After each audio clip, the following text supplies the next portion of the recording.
recording. Okay, so today is NFP day. And before we start, right? Before I start, if you want to ask anything, just type in the chat box lah, okay? So I will take a look at it and then I will answer lah. Because I'll be just talking through the entire session lah. Okay, firstly, before we start, let's talk about the NFP data first. I don't really think NFP is the important one, but the more crucial one is the unemployment rate. We have a 3.7 unemployment rate, which I would say is quite a significant jump. I think we have been skimming around 3.4, 3.5 for quite some time. And then today we suddenly have a for this particular month, we suddenly have a 3.7% lah. Yeah, let me just check this. And I swear last month, right? I swear last month it was 3.4. Or maybe I remember wrongly. Yeah, but for throughout 2022, right, we are always at the lowest unemployment rate around 3.6, and then August it dropped to 3.5, and then now in September, right, we jump back to 3.7. So unemployment rate actually goes up lah. And in a normal condition, right, in any kind of normal economic condition, if you have unemployment rate going up, it is often something negative that you will be quite worried. Like if you see a sudden rising trend in unemployment rate, right? It's something quite worrying with regards to the economy. But in this case, right, you do see that the market is responding very well to this increase in unemployment rate. It is a rally. Okay, sorry, don't mind all the lines. Okay, you do see market going up about 35 points for S&P 500. By no means this is a trend changing rally lah. Okay, it is just a positive response to this economic data lah. And the reason why it is responding positively to a negative data is mainly because I do believe I mentioned this quite often. Currently, anything that is bad news for the economy, right, it is considered good news for the stock market, mainly because Jerome Powell mentioned that unemployment rate need to go up in order to bring down the inflation, this and that. So the fact that we finally see unemployment rate actually spiking up, I believe for the first time for the entire year, because almost for the whole year, it has been steady going down. But now it is finally going back up. So like people losing job is actually good for the stock market. Okay, so in this way, right, there's a saying, stock market is not the economy. Okay, so because this bad economic data, which sort of will translate to Jerome Powell or Federal Reserve, perhaps, even though maybe they might not do a Fed pivot or cut the rate, right? But at least it gives confidence that, okay, Federal Reserve is actually on the right track. Maybe they can do a soft landing, blah, blah, blah. So that gives confidence to the stock market. And that's why you see this, the rallying that is happening today. And in fact, it recaptured 4,000. But I also believe there's another reason why the stock market kind of like you can see it started rallying yesterday, really just yesterday not just today. So if I go and take a look at yesterday price action, right, it actually went down, it actually went back down, and then somewhere around like 2 a.m 3 a.m it just shoot all the way up, and it broke through the resistance and then closed at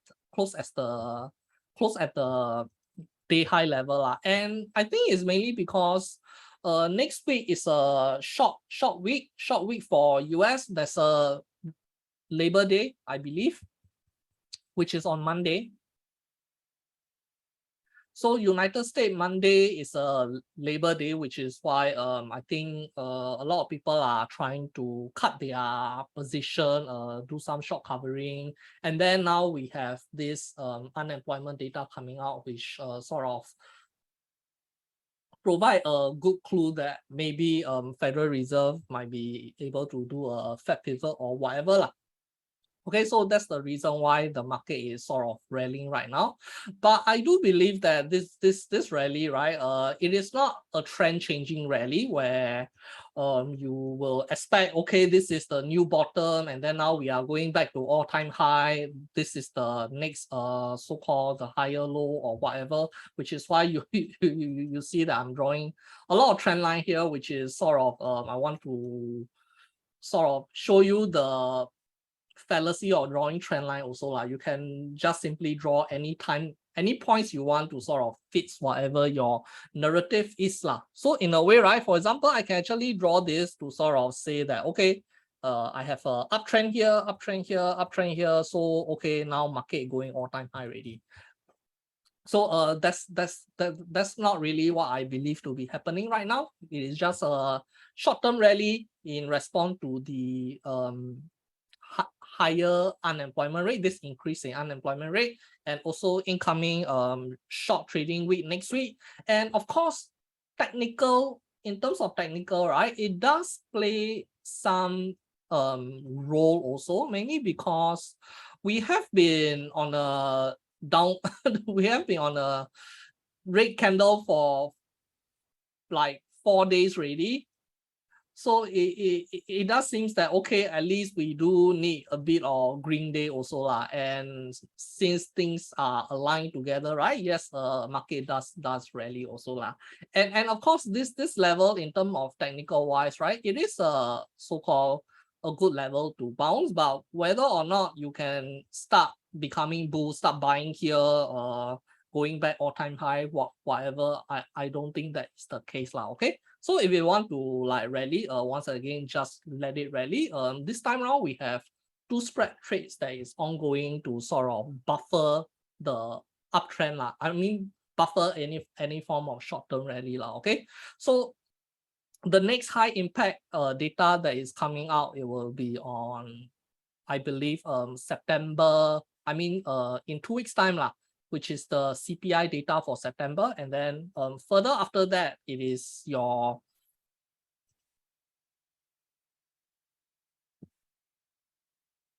Lululemon. Okay, further after that, it is your FOMC meeting lah. Yes, for Lululemon, the result turns out to be quite good and it is rallying up 10%. But of course, when you are seeing rally like Lululemon or this, right, you do need to pay attention a bit, mainly because yes, it is gapping up a lot, but we do have a lot of cases where we have earning gap up and then after that come back down. We also have a case here where earning gap up and then after that come back down. And then of course we also have cases here where I think here it was quite bad lah, but we do have a lot of cases where earning gap up and then it start to come back down lah. Okay, but anyway, we don't really have any short position on Lululemon also. I mean previously we do have lah, but we cut it really. So we are not really re-entering or we are not looking to re-enter the position here lah. So this one, just let it be and then we just see how this go. Of course, we already have Dick Sporting Goods, right? So because of that, you don't really want to double down on Lululemon also lah. Okay, so we don't look at Lululemon for now, but maybe in the future, who knows. So there are quite a lot of stuff that is ongoing. The first one that I want to share is the oil prices. So oil prices have been declining for quite some time. In fact, for the past 3 days, right, from Tuesday, Wednesday, Thursday, it has been red lah. And finally, today is coming back up by a bit, but it's only by a tiny bit, not really like a big recovery rally like that. And in fact, right, if you look at monthly candle, you will notice that it has been 3 monthly candle already lah. And who knows, maybe this one come down or recover. Not really sure what's going. I mean, in terms of price wise, we can continue to monitor this, but of course, I do believe the reason why all these there is some pressure in oil prices is due to the G7 discussing cap on price of Russian oil in order to ease the price. I think they are trying to negotiate with Russia to have a cap on the oil price so that all these G7 country can purchase oil from them. So you can actually go and take a look at this article, read a bit, but I'll just summarize for you. This article came out yesterday. It was yesterday, September 1st, GMT 5 a.m. like that. But it is quite funny. The White House press secretary says that this is the most effective way we believe to hit hard at Putin's revenue, which I find it very funny. Like if you want to buy oil from Russia, right? Okay, you definitely need to in order to curb inflation, to relieve the US citizen or even on the Euro side, because I think on the Euro side, the natural gas is very high. Their electricity bills is cannot make it ready. So nobody is against the G7 country from purchasing energy from Putin, mainly because they need to serve their citizens also because we are really facing high energy bills and high inflation. So if you want to do that, right, just say that, just mention that that's what you are trying to achieve. But they are trying to make it like, oh, we are still punishing Putin, but we are punishing him by buying oil from him at a cap price, which I find it quite funny. It's like buying oil from Putin is, I would say, is considered you are just giving into Russia already. Okay, so let's just put it that way. But they are trying to make it sound like, okay, we are still gonna punish him because we kept the price, blah, blah, blah. I mean, Russia is already making a shitload of profit by selling oil even at $20 per barrel or $30 per barrel to China and India. And now they want to come here and buy it at a cap price, which I believe it will be significantly higher than $20 or $30 per barrel. So it's like, I mean, I'm not sure why are they even saying this. Quite funny. But on the other end, right? On the other end, we have Russia saying that it will halt all export to countries that impose a price cap. So Russia is saying a totally different story on the other end. And in fact, this news came out September 2nd. It is from CNN. In fact, this particular news, I think it was on Business Time or what, but I have to pay subscription fee to access the article. But thankfully, CNN sort of allowed me to look at this article free of charge. Okay, but Russia say that any countries that impose a price cap, right, they will halt the oil export. So we have contradictory news that is coming out. So I think it is because of this looming price cap in oil, right? Which is why oil price is facing somewhat a downward pressure. And it is good to monitor oil prices also because it affects inflation. Like for the month of July, right, we do see a huge decline in inflation, mainly because of the reduction in energy and gas. Okay, so it does pay. It is good to pay attention to oil prices also. But I do believe that for the month of August, right? For the month of August, the inflation data for August, which is coming out sometime in September, right? I think it will be slightly lower also. It will definitely, I think it will still be lower than July's one, meaning the July one, I believe, was 8.5. It was 8.5. Yeah, but I think for August one, it may be lower, but I don't think it will be a lot lower. Previously, it dropped from 9.1 to 8.5, which is, I would consider it quite a significant drop. But maybe for August one, it will be like, I don't know, somewhere around 8.3, 8.2 like that, because now the lower energy prices is already sort of like baked in already. But recently, I also read a news that the world food prices, it is dropping further also. It has declined further 1.9% from August to July. So hopefully this is this probably will play a small role in reducing the inflation, slightly smaller. But this drop is not as great as it was from June to July. Okay, so I do expect the inflation to come down slightly lower for the month of August, but whether or not this is going to sort of trigger stock market to rally or not is another question, mainly because Powell have mentioned that the Federal Reserve will still will maintain this restrictive stance for the interest rate for a significant period of time. He's not gonna like reduce the rate anytime soon. He's not gonna make the mistake of easing the rate too early. So it will be interesting to see after the Jackson Hole Powell speech, right? How does the market respond to the new inflation data? Mainly because during the Jackson Hole period itself, on the day that Jerome Powell made the Jackson Hole speech, right, we also have the PCE inflation data that came out. And when the PCE inflation data came out, right, it was before Jerome Powell made the speech. It was like 8:30 like that.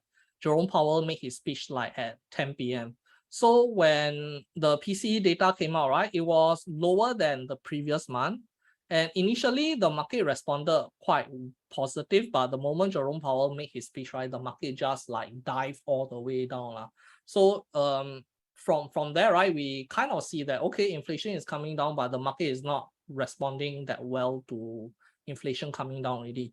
So if the market were to respond positively to the coming inflation data, right, I do believe that it has to go down quite significantly. Like it cannot be somewhere around like 8.3 or 8.2, perhaps it has to go down below 8.0, maybe somewhere around 7.9, 7.6, at least break this level here. Then maybe market will respond positively. Okay, so that is personally what I think is going on there. Going to the China side, right? You can see that yesterday's US stock market kind of like recover by quite a bit. Excuse me. Germany market also recover from the bottom here. Okay, it kind of recover from the bottom also, but Hong Kong and China seems to be like not really recovering. It's kind of like still in the downtrend. And in fact, China A50 index, right, it kind of broke through the support level already. Hong Kong kind of like still there, still somewhere here. So you have to remember that Hong Kong and China are quite different from the US or even the Euro counters, mainly because the S&P or some of the Euro indexes, right? We are actually hiking the rates. There's restriction, there is economy restriction that is ongoing. We have balance sheet reduction from Federal Reserve. But on the other end, we have China giving out rate cuts like free money like that, like throwing all the like easing this lending rate, cut this rate, cut that rate. But despite all the rate cutting, right, the market is not really responding to all this rate cut already, which is quite alarming because if you are cutting rates, but nobody is taking up that new mortgage loan, no businesses are taking up the loan, right? It kind of means that you are in this so-called liquidity trap where like you lose confidence, you lose trust with your currency already. Like even at such a cheap level, right? Nobody is willing to loan already because like it is almost very useless already. And you can see in terms of the US dollar, Chinese yuan, right? It has been rallying quite spiking up quite a bit already. And in fact, this particular forex pair is something that we mentioned quite a while back. I do believe 2 weeks back. Although we don't trade forex, right? In terms of fundamental wise, we do tend to look at all these kind of things. So, but if let's say you are a forex trader, you feel that the narrative makes sense, you want to go for it, then that one is up to you lah. But personally, I don't really trade forex seriously, meaning I don't trade it for income. But if I hand itchy, I may trade a bit here and there lah. But it is a very small amount that it is just to, for boredom purpose, finger itchy purpose. When stock market cannot do anything, right? I play forex a bit just to sort of pass the time lah. It's like about $2,000 account. If I win, it is like maybe $30-40 like that. So it's like a chicken rice money lah. Okay, so we do have the US dollar, China's yuan spiking up lah from there. And looking at some of the China related news, right? Chengdu is facing lockdown.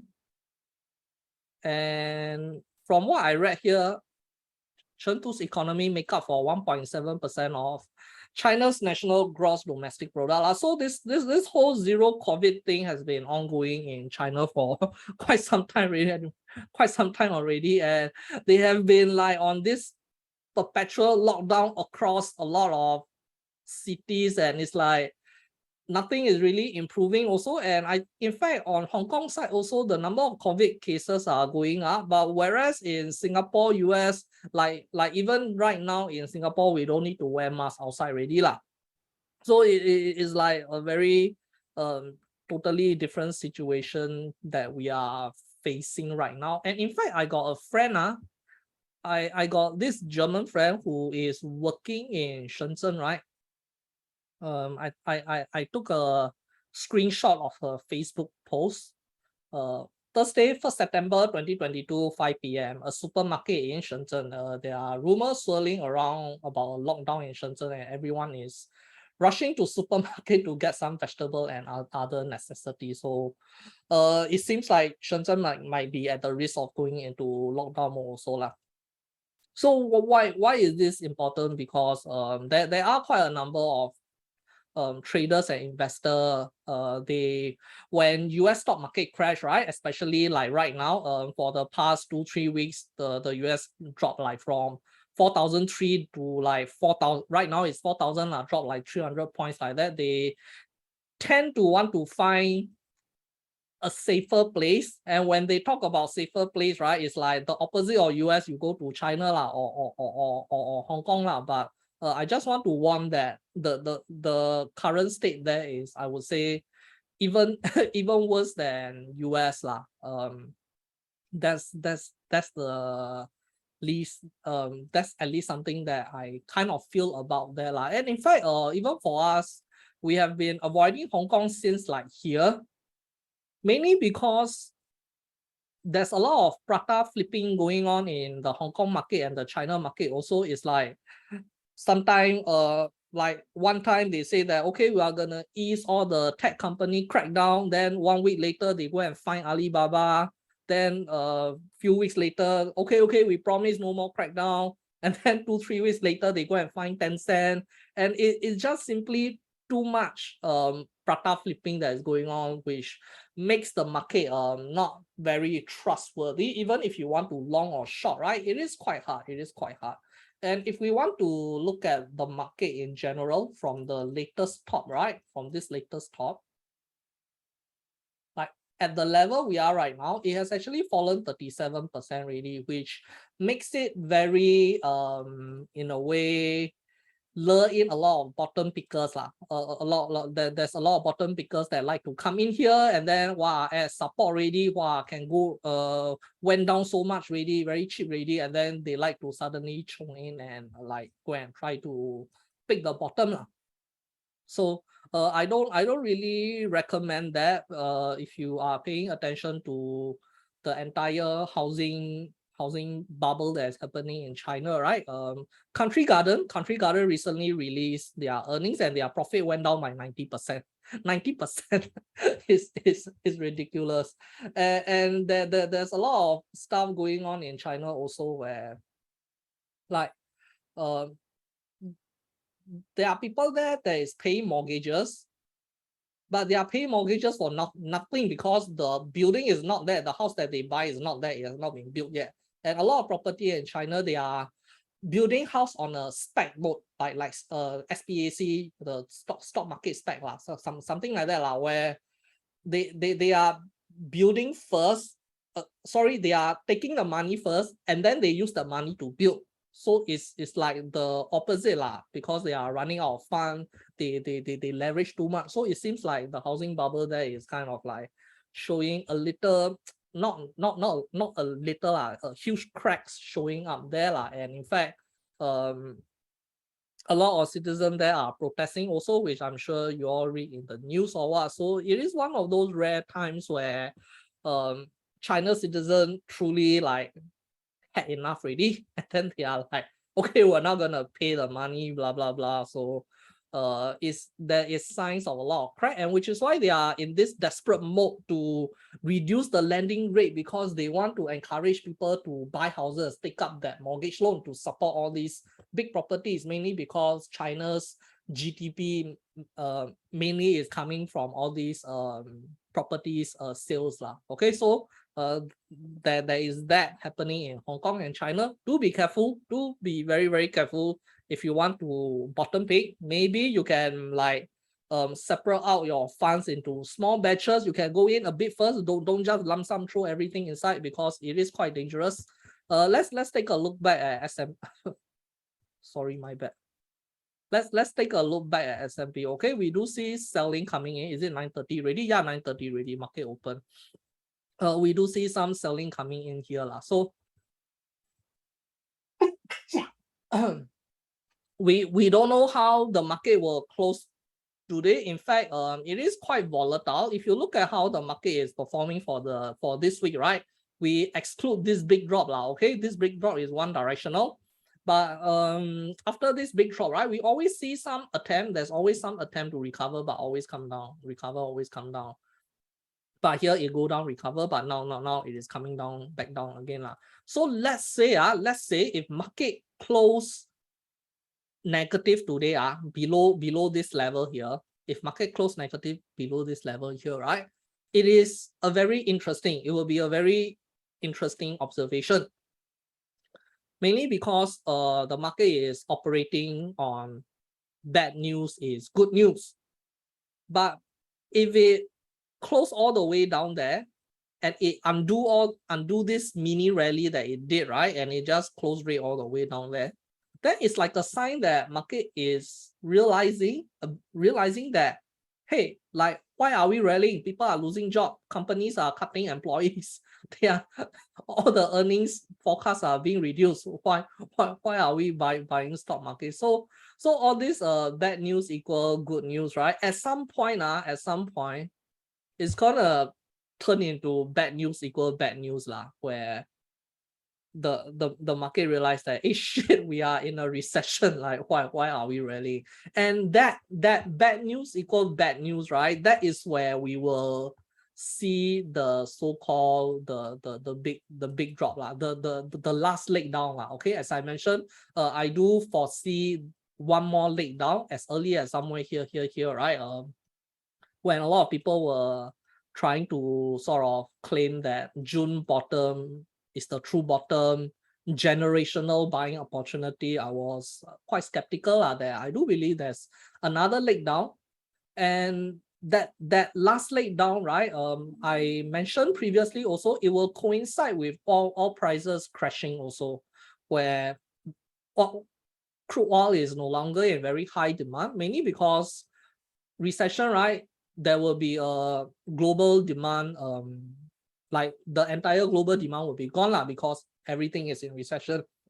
So there's not really any need for oil prices really. People are flying less, there's less trucks going around, there's less tanks, shipping tanks going around, so there'll be less demand for oil also. So that last part, right, I still think that it will happen, but we do have to like be patient and wait a bit lah, okay? And also that last dive, it will be led by housing market also, because currently right now we do see during the past few weeks, right, the home builder sector is the one that is like jumping down.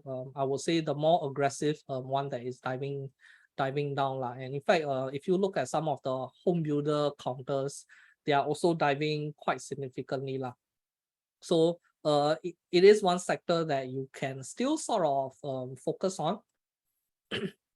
And of course, the oil prices also now it is like below $90, below $100 there already lah. So if it continues to go down, right, then we have to see whether this oil prices heading down, is it because they managed to strike a deal with Putin, or is it because like now unemployment rate going up, consumer spending going down, and then there's no more demand already? So we need to see what is the reason why the oil prices are going down. Okay, so that's something that is worth taking a look also. I was looking up a bit on Russia and Ukraine, the war, because it seems like, yeah, I mean, if they are trying to cap the price, right, it is to say that, okay, we are willing to buy oil price from you, but it cannot go beyond a certain level. So I do believe that in some way it will sort of affect the price lah. Definitely it will cause it to go lower, depending on how they are negotiating. But I mean, we don't really know the terms and condition of that whole negotiation also. So but based on what the oil prices are doing right now, it does seem that the price is heading towards the downward side lah. Yeah, as I was mentioning just now, right, currently it seems like there's no coverage on Russia invasion into Ukraine and what is it happening there, like almost nothing ongoing there really lah. But it is still ongoing. There's actually some counter attack going on. I'm not really that familiar with this, but I just did a quick read up to see what's going on there. Like like, are they settling down for peace or whatever? But it is still ongoing lah. They are trying. I believe they are trying to drag this out as long as possible lah. So let's just come back to this.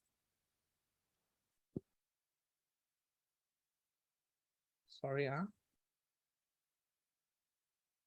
And talking about euro, right? I do believe Germany DAX. I think Germany DAX is something that I mentioned quite a bit in the past also. Mainly because a lot of people don't really have access to trade Germany DAX, because if you guys are on Tigers, right, most likely you can't trade this. If anyone know how to trade this on Tiger, do let me know. I can't find any ETF for what, but if you are on some MT4 platform, or I think even on CMC, you can trade this lah. So I do have CMC account with like about 5,000 to $7,000 inside CFD, just to be able to trade things like DAX lah, or CAC, or some exposure to European lah. I do believe that for DAX, right, sooner or later it is going to go down below here also lah.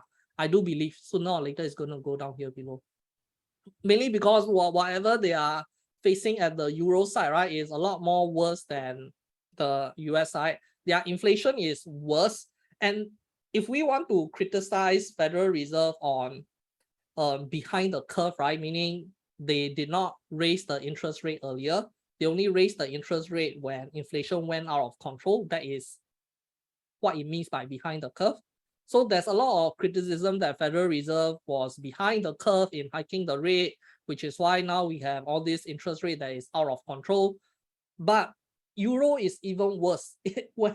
when US hiked the rate, right, Euro is like still at 0% for quite a while. And the latest inflation data for Euro is still increasing, I believe. It hasn't gone down a bit. It is like one straight line upwards, going up, like. And then now we have like when the winter come, right, and then the natural gas prices lah, or if they are not able to negotiate something with Russia, right, it's gonna impact them a lot worse lah. And in terms of technical, also you can see here that we actually have a double top here. The last time I mentioned about Germany short, I believe it was somewhere here lah. I was slightly early lah, but after that it created a double dot, it went down. But right now it create a lower high here. So we have a double top and then we have a lower high, and then I believe maybe in the near future it might rebound a bit, and then that rebound may create another lower high, and then before it just dive all the way down. So this dive, right? This dive, I do believe it will coincide with the US last leg. Okay. So we do really have US going back down already. So you have to be very stone cold, stone cold as in don't panic, okay? Don't panic as in whenever we have this kind of price action come, like suddenly everyone will be like, hey, it's also like how our shorts how market bottom rate market bottom already. So we have all this kind of stuff ongoing now, okay? But do be reminded that as early as somewhere around here, right? We were on the path that things are going down. I mean, the roadmap is down now, okay? The so-called the roadmap, the long-term roadmap is down. But of course, we cannot simply just close our eyes and anyhow short because like when it goes down, it will go down in this kind of manner, okay? So we do need to apply some form of technical to go into our shorts and then make sure that we can enter properly. So even somewhere around here, I do believe that the roadmap is still down. So yeah, so that's just to reiterate okay. Mainly because when the market broke out of here, right? Especially when market broke out of here, there's a lot of bullish interpretation where imagine you are that guy, imagine you are that guy that buy in here, right? Because you are doing some technical analysis and then wow, I don't know, double bottom or triple bottom, I don't know or some there are some reverse head and shoulder, the neckline breakout, and then you buy here, right? I think that's the worst place to buy and then there was a reason why even after when price broke out here, right? We remain, at least we remain neutral we didn't go bull we just like okay, we chill for a while. We chill up for a while because we do know that Jerome Powell is gonna speak in Jackson Hole, so why not we just don't jump to conclusion okay? Because there's nothing on the macroeconomic data that is pointing towards a condition where market can rally healthily So when we talk about this kind of market rally, right, there are a lot of components in play that you have to be mindful of. Firstly, you have all the buyers I mean buyers coming market rally but in this rally, right, there were a lot of short covering also. So when short covering happen, right, a short squeeze can be quite brutal because if you have a bunch of like institutional trader holding a lot of short position, right? As long as one weak hand short cover, the rest will the rest will together short cover because it will drive the price up. It's like everyone is rushing towards the exit. If you are the last person that is hanging around there, right? You are most likely to get caught and die. I'm sure you guys understand the whole GameStop saga. Okay, it was one of the biggest short squeeze. So short squeeze definitely play a very, very big part also. But there is another factor, which is the option also, because there were a lot of options that was expiring during this period. So when all these options expire, right, those market maker who sell you the options they need to actually buy the shares as a hedge So if they sell you like a bunch of put option or call option, right, they need to buy equal amount of shares in order to sort of in case the buyer exercise the options or whatever So because of that, it kind of drive the price up also. And if we look at the option expiry, right, which I believe it was very recently, let me go and check. Option expiry calendar.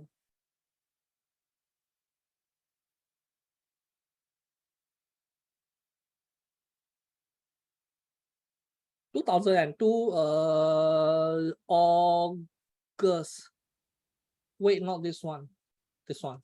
Easier to see.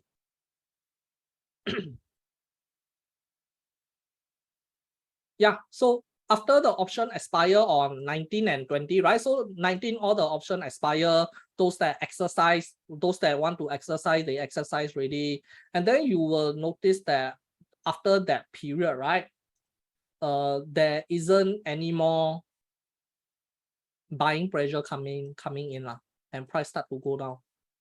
And that is kind of like evidence that this rally is number one, short squeeze, number two, option expiry, and number three, right, of course, the actual buying.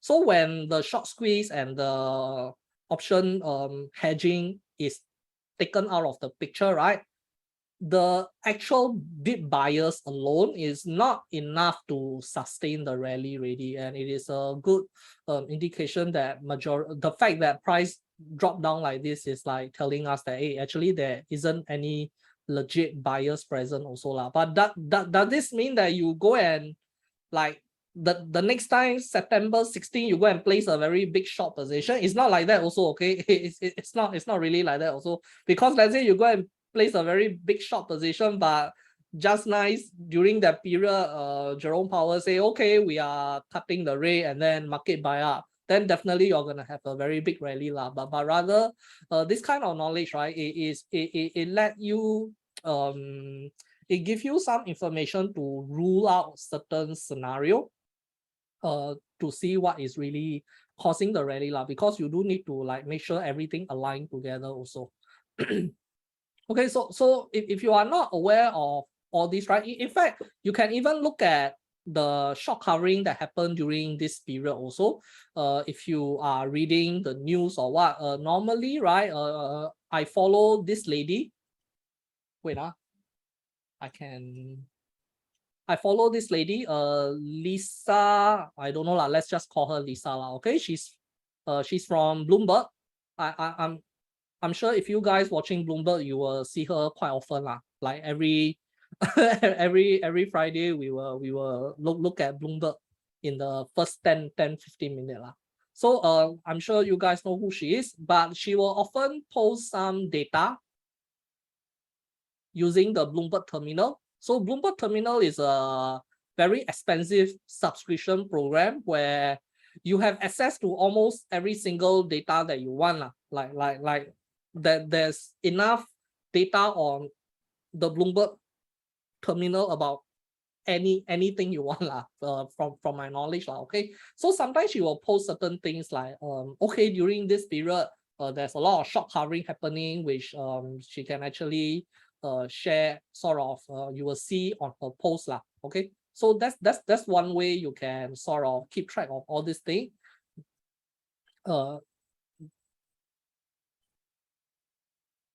Like you will see a lot of charts like this, the Bloomberg terminal chart. So it is good to follow, because sometimes when you look at Twitter and then you see that hey, there's a lot of short covering taking place, and then you look at the chart and then you look at the option this and that, and then you might see some stuff happening okay. Market seem to recover a bit. 951. very I would say very volatile, but we just let it be okay. We just let see what's the price tomorrow, and tomorrow webinar we will go through this And there are some other stuff happening also. Wait, let me see what else do I have. What is this? Oh, okay. This data is actually the expectation of the federal fund rate, which is your interest rate, by December this year. Meaning by December 2022, right? What is the expectation of the federal fund rate? Currently, it is at 3.7, 3.8. Right now, the federal fund rate is still at 2.5. So as we know from the FOMC, the summary of economic projection, right? We know that their projection is towards the end of year, it is about 3.5. 3.4, 3.5. So 3.8 is like 20 additional 25 basis point like that. So which seems to be a little bit higher than what we actually expect. But I mean, this data was quite some time back. So far in 2022, market are now pricing in their most aggressive pace of rate hike, which makes a lot of sense than where we were a few weeks ago. So this is implied December Fed fund rate as per future trader. So 3.8. If it's 3.8, right, meaning they have to do like, I don't know, 0.5, 0.5, 0.25, because we still have 3 more sessions. Or they have to do a 75, 25, 25, something like that. I don't know. but it does seems to be going up quite high. Okay, we do have we do have the price going back down again. It's quite volatile. It's quite volatile. Okay. As mentioned, right, we can always look at the bond yield. But currently you can see that the bond yield are going down, which is why you do see the market rallying a bit. But of course, the bond yield go down today doesn't mean the trend change, okay? But if we see this is the 2-year yield, if we start to see the 2-year yield diving all the way down, like until here, break this support, right? Then of course it is a good indication that okay, maybe Federal Reserve is gonna cut rate. But the fact that the bond yield are going down right now, I think it is a response to the unemployment rate, because the unemployment rate goes up, right? The bond market is like pricing in a little bit of easing in the rate hike or something like that. So the yields are coming back down. But I do want to emphasize that it is still way above the bottom here, okay? So this bottom in the 10-year yield or even the 2-year yield here, right, is like 1st of August, it kind of like bottom and then it spike up. And then for 10-year yield also at the 1st of August, it bottom and then spike back up. So during this period, what you will notice is that even though the bond yield are spiking up like this, right, the stock market was spiking also. The stock market was spiking also, which kind of give you a very big contradictory data where it seems like what either the stock market is wrong or the bond market is wrong, but it does seems like it is the stock market that is wrong. After the power speech, it suddenly decide to come back down. So it is from the bond yield that we can kind of like expect what is going to happen in the stock market. There's a saying that the bond market actually leads the stock market, because the bond market is a lot more closer to the economy compared to the stock market. The stock market is like in its own world like that. But whatever happened in the bond market, right, sooner or later it will get reflect back in the stock market. So it is good to pay attention to it. But we one signs, one sort of, I would say, I wouldn't say bullish, but we do see the 10 minus 2, right? The 10-year yield minus the 2-year yield going back up. But even though this is going back up, right, the yield curve itself is kind of like not in a very good state. Let me just show you the yield curve. So the other day on Facebook, right, I made a post saying that if the market were to do a true bottom, right, like really true bottom, not those cross finger, like hope that really bottom, that kind of bottom, it's not those bottom, really a true bottom, then the Federal Reserve pivot, the Fed pivot must happen. Meaning Federal Reserves must cut the rate in order for a true pivot to happen, a true market rally to happen. Because under this condition, right, there is almost no way market can sustain any form of rally, okay? So number one, you have Federal Reserve hiking the rate aggressively, but number two, we have another force in play, which is the balance sheet reduction. So in May, right, 4th of May, right, it is when the Federal Reserve decide to start reducing their balance sheet, okay? So they say that they will reduce, they will cap the reduction to 30 billion per month. And then after 3 months, it will increase to 60 billion. So now we are after that 3 months already, meaning the rate of the balance sheet reduction now has doubled. Meaning the Federal Reserve is now selling their treasury bond at 60 billion per month. And Federal Reserve also have mortgage-backed security, MBS. And of course, MBS also they have a cap, which is 17.5 billion per month.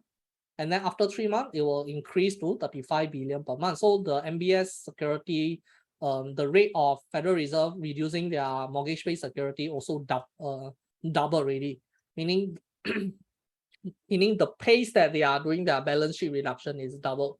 So what happened during this balance sheet reduction? Like minus 6%. Hard to say, but I can go and Google, but I'm not sure why they get the 6%. No, I mean that yes, maybe 6% can be from just the balance sheet alone, but the balance sheet reduction is also is sensitive to the Federal Reserve decision lah. Like they say that they're gonna cap at 60 billion per month, right? Like here. But the thing is, how long, like, I mean, they are not going to reduce all the way until like they hold nothing. Also, they must hold something. But or sometimes they will have like they will stop selling, but they will stop buying also lah. So they will just hold whatever that they are left lah. So those kind of things can happen. So like maybe somewhere along the way, Jerome Powell can just come in. Okay, like we think the economy has slowed down enough, so we will stop the selling already. But right now, we don't really have a date. We don't really have a guidance how much Federal Reserve is gonna reduce. So we can't really tell. Also, if they give us a proper guidance, then I think it's much easier to forecast lah. But right now, we don't really have that form of guidance lah. But as I was saying just now, right, there is a huge impact when Federal Reserve sell treasuries and mortgage-based security, mainly because when they buy, right, they buy from the banks.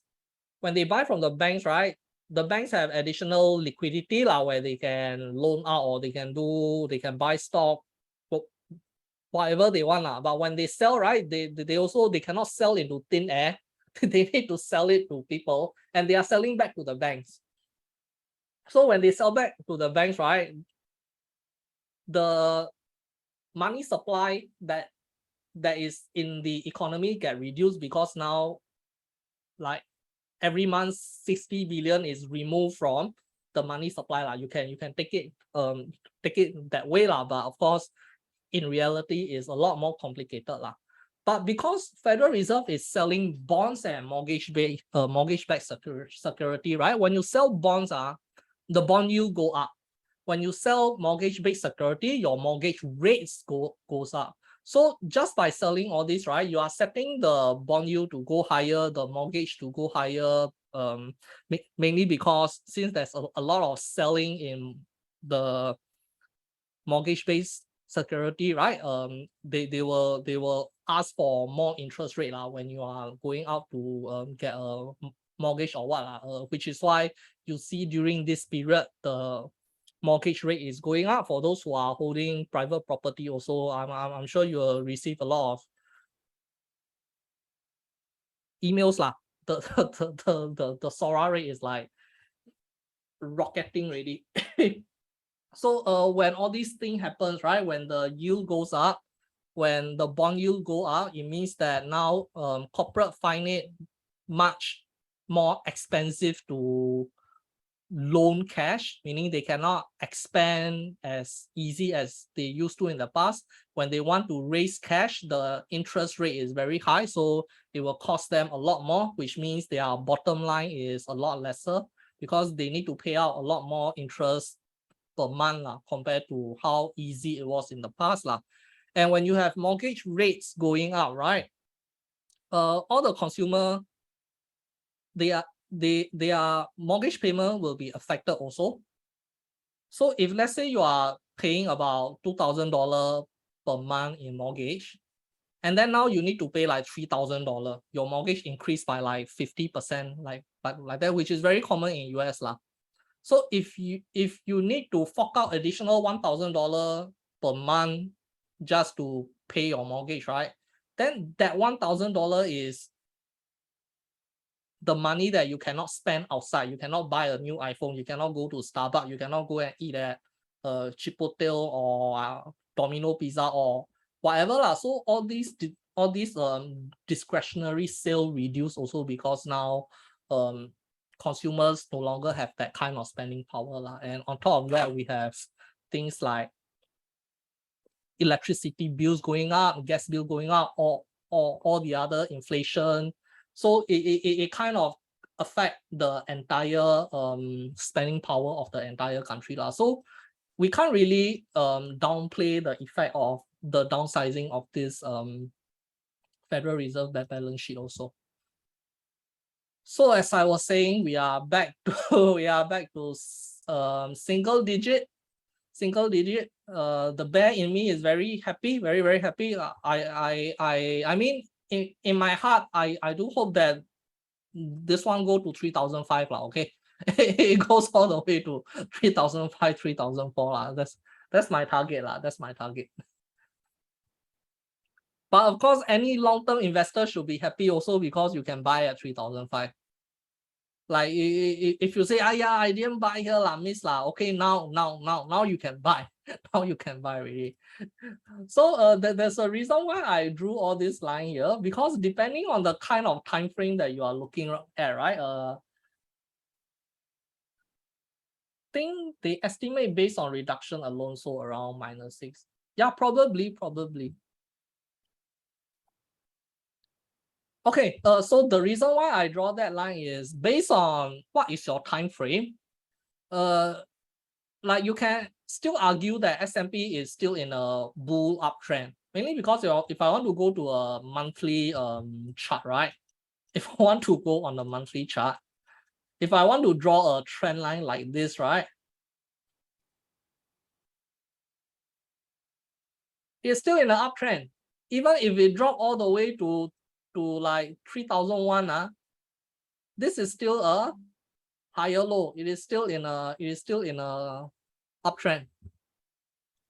But of course, even when you look at here, right?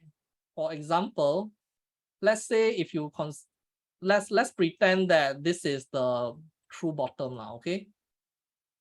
It is still a uptrend, and this one was like just 2 years ago only. Back in 2020 low lah, okay? But if I were to draw the trend line like this, then of course the trend line have been broken. So it's quite hard to draw, but depending on how you draw, the trend line has been broken. But because now you already have the full picture, right? There are a lot of certain things that you might not expect. For example, during the earlier year, I can actually draw the trend line like this also, which is something that I did during this period. Like this.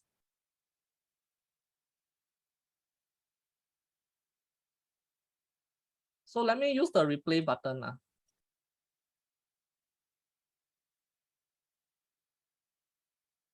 Imagine you turn back time, and then you are looking at this chart, and then you draw your trend line however you want, okay, or break the trend already, or if you want to draw like this, or break the trend already, and then you can also say oh, there's a resistance here, fake breakout. So these are all the I would say the fallacy of just relying on technical alone, because if you just rely on technical alone, right, sometimes you can fall into this kind of trap, and then when you go and like short you go and short there, right, you are in for a very deep pain now, okay? You are in for a very deep pain. But the thing is that if you look at the chart at this moment in time, it's highly likely that you're gonna draw the chart something like this, and then you misinterpret, and then there's even like a lower high some more. So sometimes, right, it is good to understand the roadmap, the path, the macroeconomic path that is guiding the whole thing, so that at least if, let's say here, if you understand that there's a lot of QE money that is flooding into the market and 0% interest rate, all this, right? You might be reluctant to short. you might be a little bit reluctant to short. And during this period, right, the GDP forecast is like suddenly it shot up very high during this period and this period. The GDP forecast was very negative. But somewhere around like September, right, the upcoming GDP forecast was very, very positive. So you may run into that kind of situation. Of course, when we are looking back right now, we will definitely think that, yeah, I mean, who was shot here? So obvious, but hindsight is 2020 . So you do have to be very, very careful. And even somewhere around here, right? Even somewhere around here, I can draw the trend line like this, which is a very nice trend line.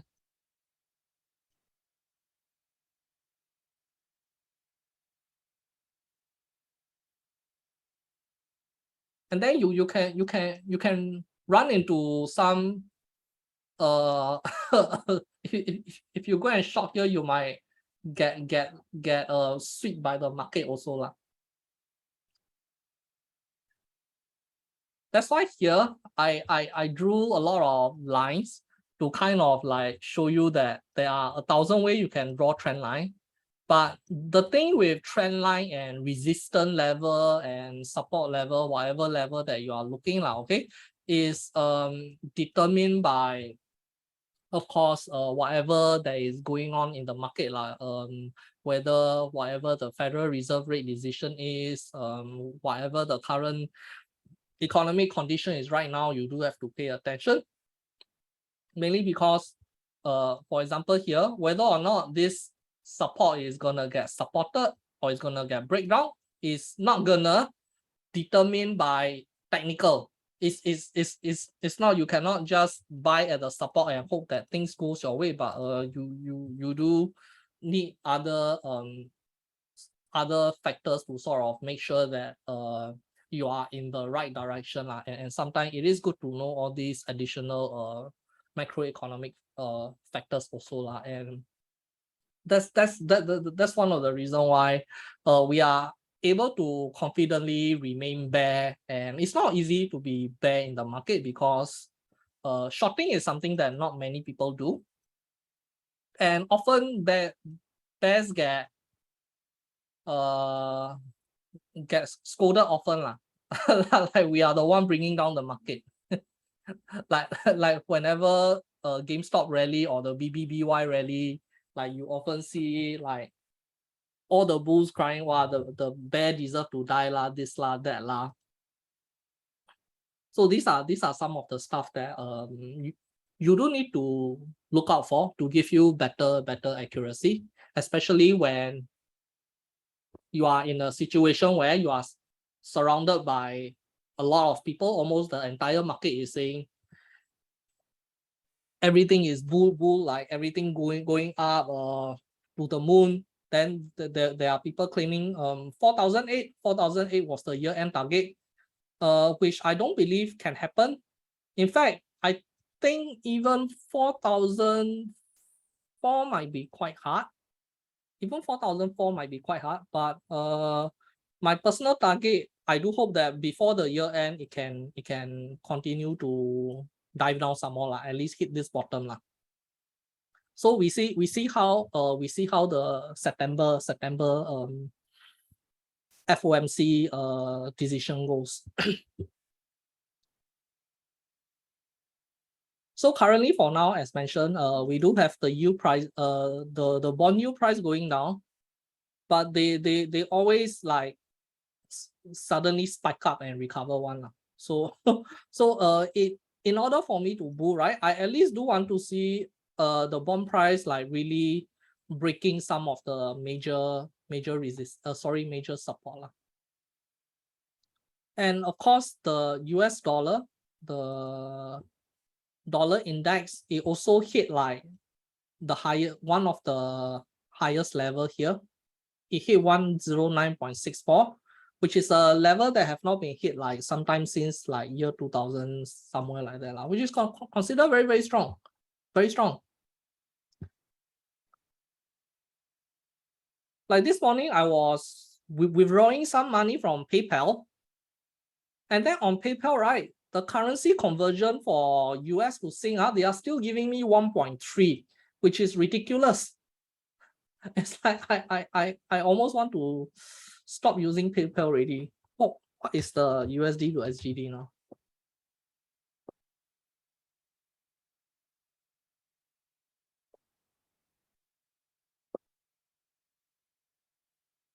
Now it's already 1.4. I'm still getting I'm still getting my transfer rate at like 1.3 something like that, somewhere around here. Super cheapskate PayPal.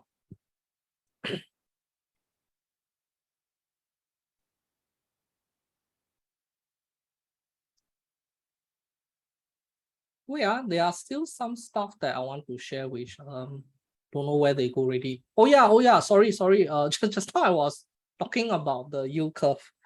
Yeah, so as I was saying, right, shit, like link until don't know where already. I was talking about if you want a true market bottom, right, you have to see a true pivot where the market can actually really pivot.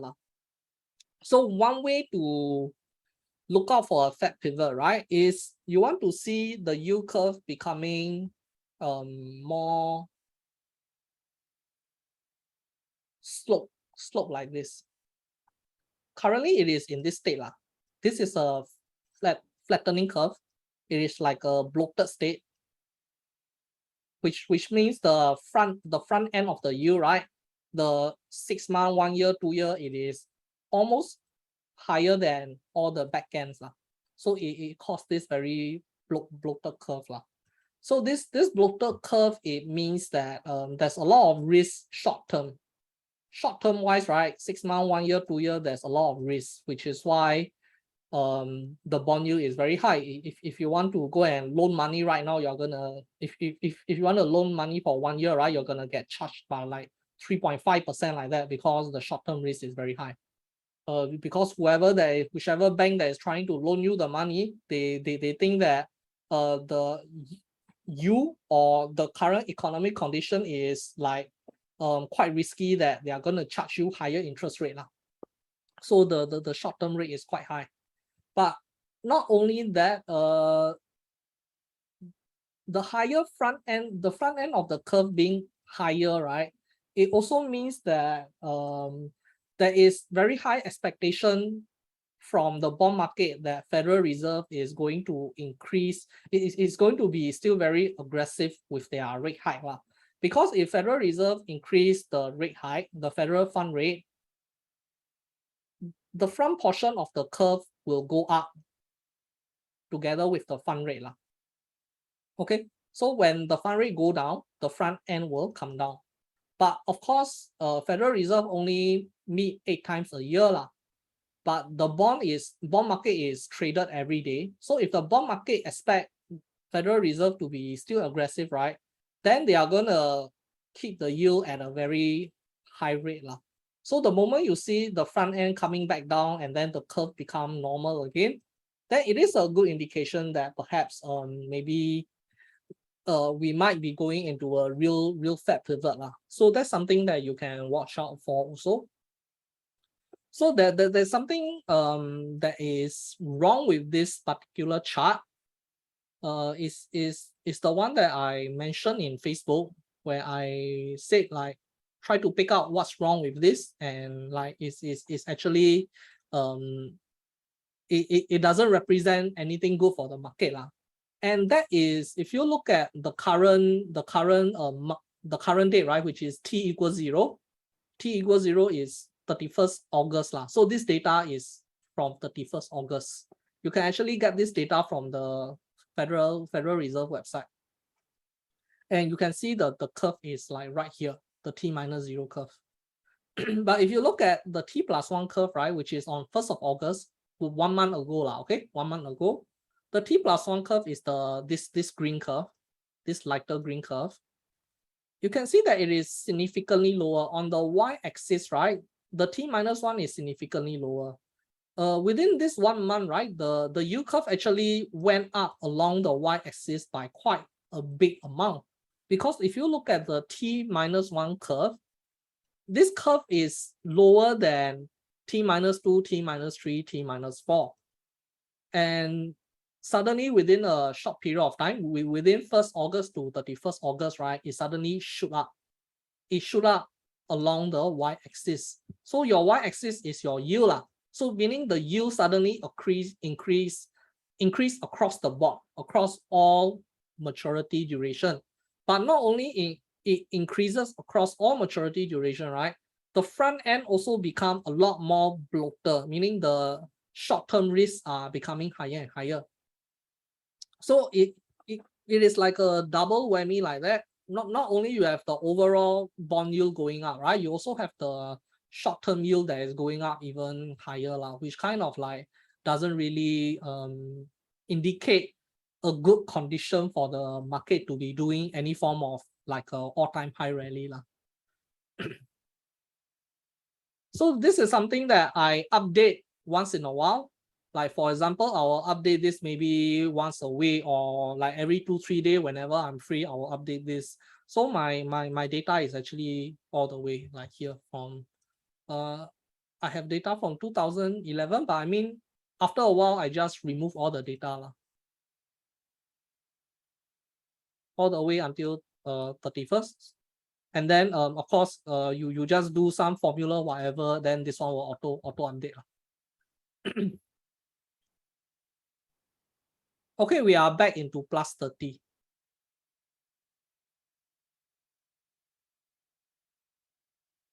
So very volatile. It's like we are ranging here. And of course, we are also at this level here, the previous level there.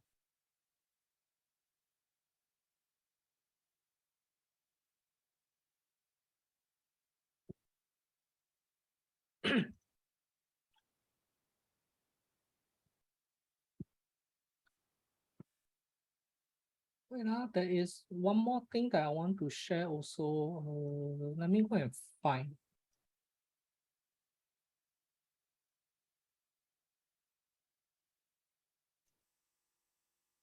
I open all the link, but all disappear. Oh yeah, wait, the Wall Street bad guy.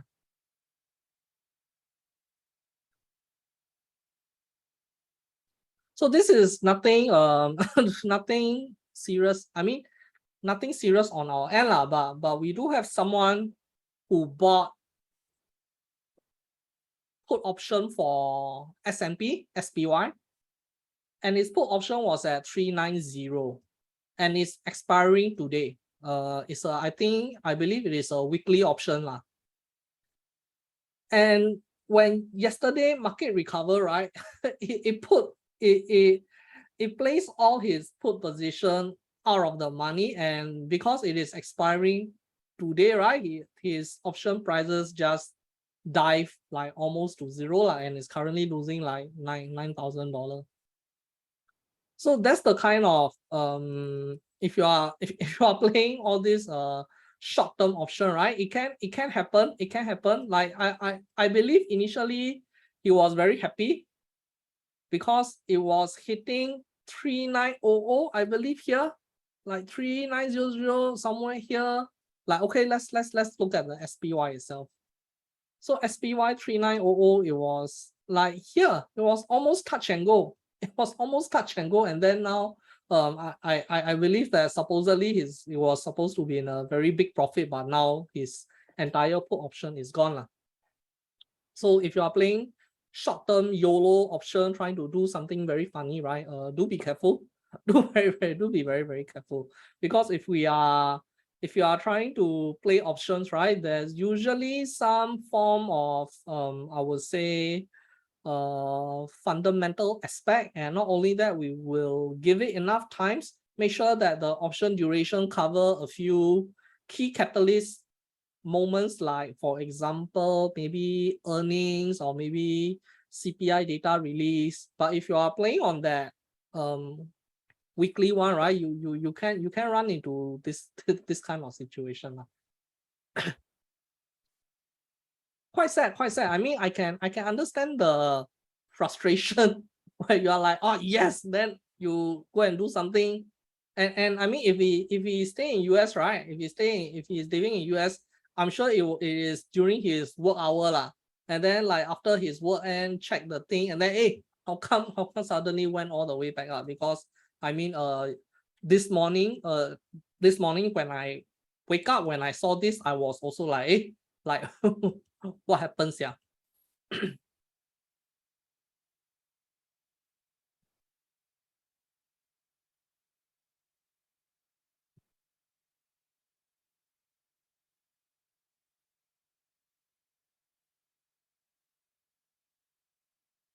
Yeah, CrossFit actually fell quite a lot. Why market up after job release? Market up after job release is mainly because, as I mentioned, right, market is in a bad news is equal good news lah. Whatever that is bad news for the economy is good news for the market. So we have, wait, what is this?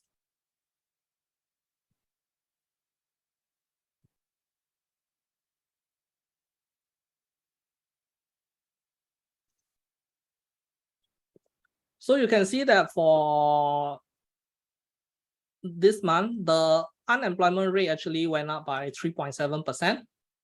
3.7%, your unemployment rate going up 3.7% is like not really a good news, because people are losing job. But if unemployment rate is going up, right, it is in line with whatever that Jerome Powell say, because he mentioned that like he want to see the job market loosen a bit, and in order for inflation to come down, he need to see like you require unemployment rate to go up lah. So it is kind of in line with Federal Reserve narrative, where like it gives the benefit of doubt that, okay, if unemployment rate going up, then maybe perhaps sooner or later the Federal Reserve will stop hiking the rate lah, which is why you are seeing this sudden rally lah. So whatever that is bad news towards the economy, right? Like for example, unemployment rate go up, the non-farm payroll come down, the I think even the hourly earnings, right? It also came down. It was below expectation. So all these are considered sort of bad economic data, but a bad economic data meaning Federal Reserve probably have to stop the hype sooner than later lah. So it kind of gives the stock market this bullish momentum lah.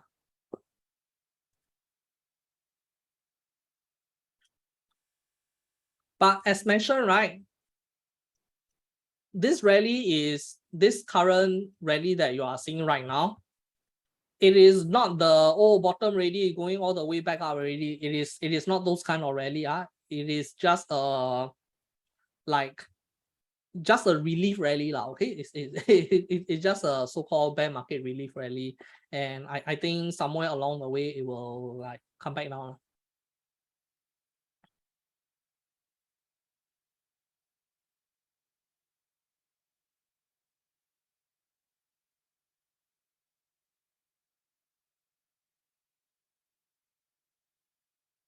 What's GIS?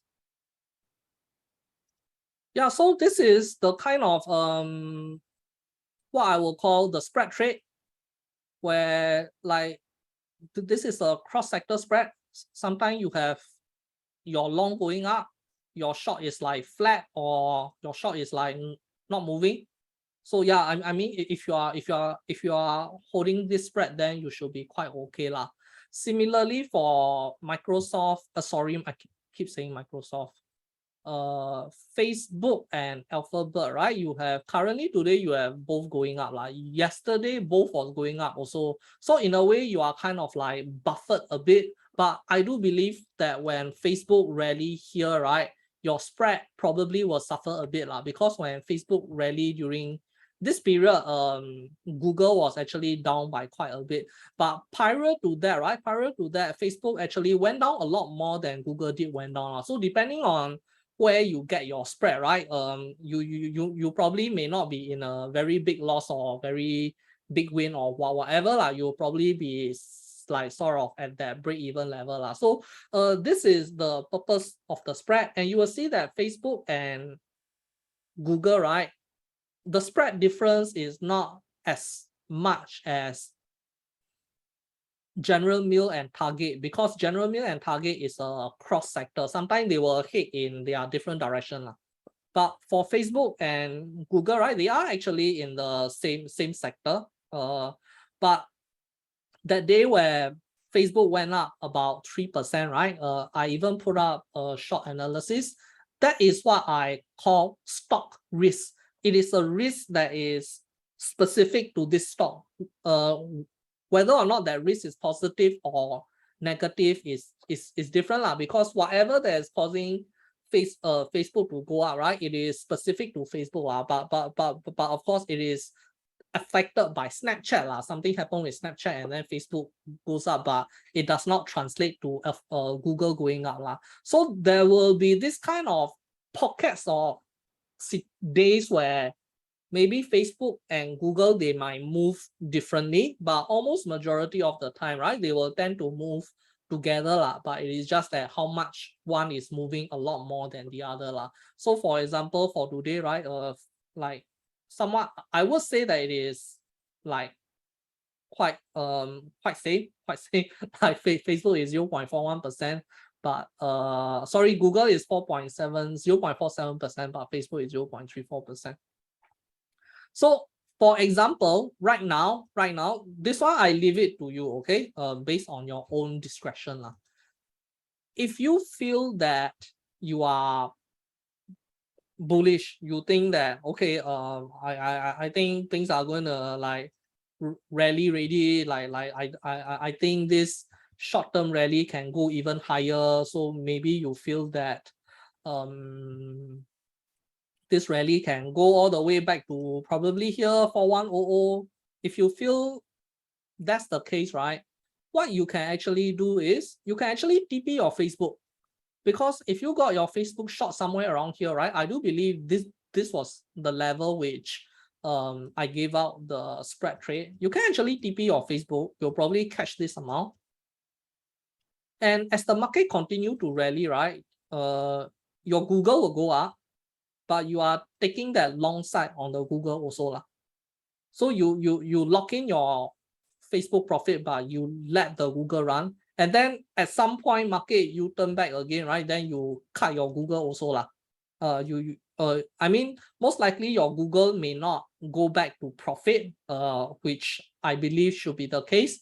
Because if you take the spread trade, right, your Google will probably be somewhere around here also. But what's gonna happen is that if let's say your Facebook and Google currently right now is like break even or small loss or small profit, and if you take your profit on Facebook right now, any amount that your Google recover, even if your Google is overall in a losing state, right, no matter how much amount your Google sort of managed to recover, right, it is considered a profit towards your overall spread. So you can look at it in that way.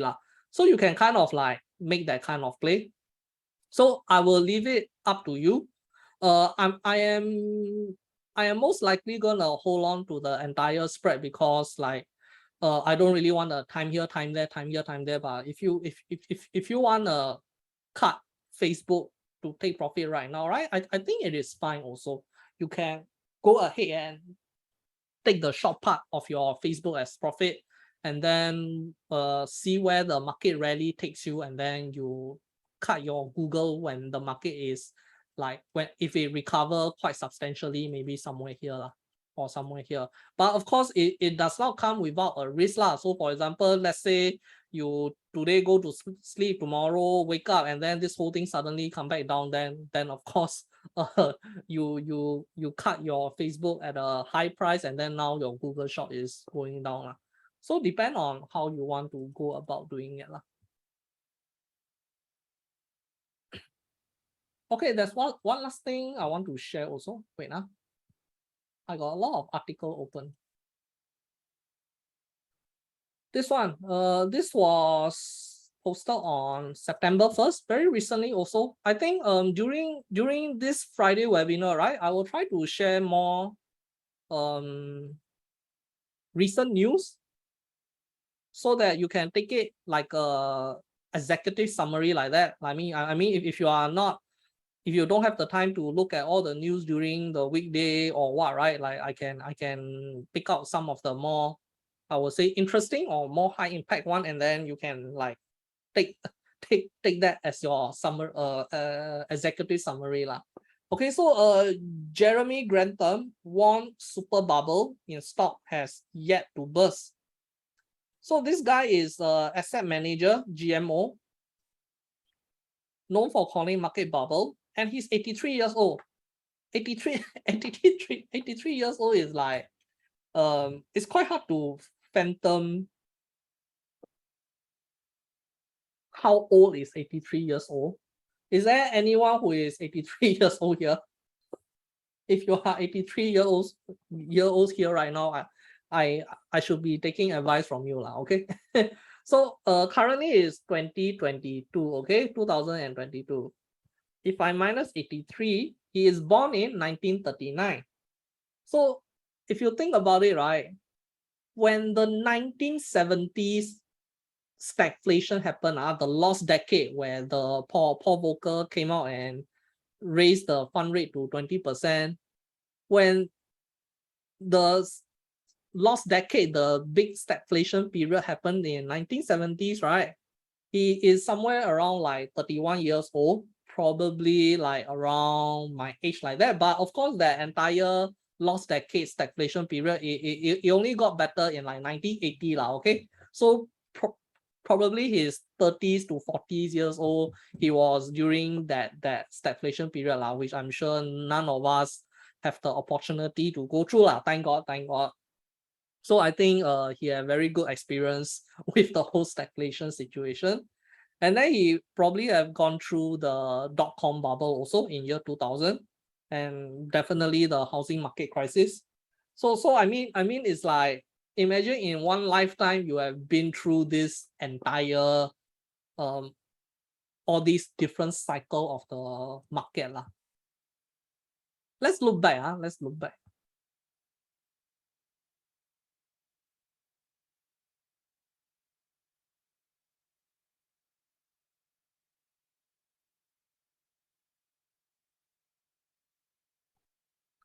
Look at it. in 1970, right? So let's not talk about his birth date lah. Okay, he was born around 1939. 1939 is somewhere here. S&P is like $10. S&P is like $10. Imagine that imagine he's a trust fund baby where his parent, I mean, I know back then that there's no trust fund baby yet lah. But imagine during that period, his parent like set up a investment account during that period where S&P was at $10. But probably in his like 30, 40 years old like that. Currently I'm like 35, 36, sorry. If in his 30, 40 years old like that, it was during this stagflation period here lah. And even during that period, right, S&P is still below 100. It's still below S&P is like $80. And now it is all the way at 4013. It's currently currently is now at 4013 already.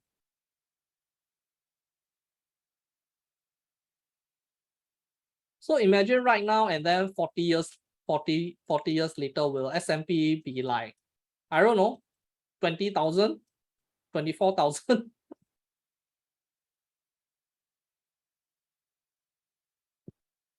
Where is it?